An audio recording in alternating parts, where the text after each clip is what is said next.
छैन र 11 बजीदेखि 1:30 बजीसम्म बच्चाहरूले गरेको आन्दोलन छन्, जुन जिन्जी भाइ बहिनीहरूले गरेको आन्दोलन ठिक थियो। जतिखेर बालेनको गाडीमा पानी आउँछ त्यो पानीभित्र नि केमिकल मिसाएको पानी थियो। त्यो पानी जब बाँडिन्छ त्यो पानी खाएपछि मान्छे लुगा खोल्छ, मान्छे पुलिसको हतियार खोल्छ, मान्छे पुलिसको ड्रेस खोलेर लगाउँछ। अचेत अवस्थामा के गरे भन्ने कुरो थाहा हुँदैन। त्यस्तो आन्दोलन हुँदैन। जति पानी बाँडिन्छ नि त्यो पानी खाएपछि मान्छेहरू अचेत अवस्थामा मान्छेहरूले सिंहदरबार सर्वोच्च अदालतदेखि लिएर त्यहाँ त आगो लगाए।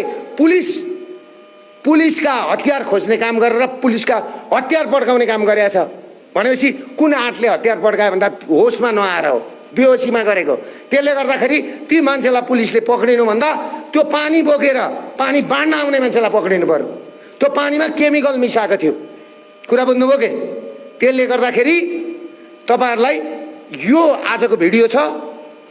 मैले त हेर्नुहोस्, म रौला नरौला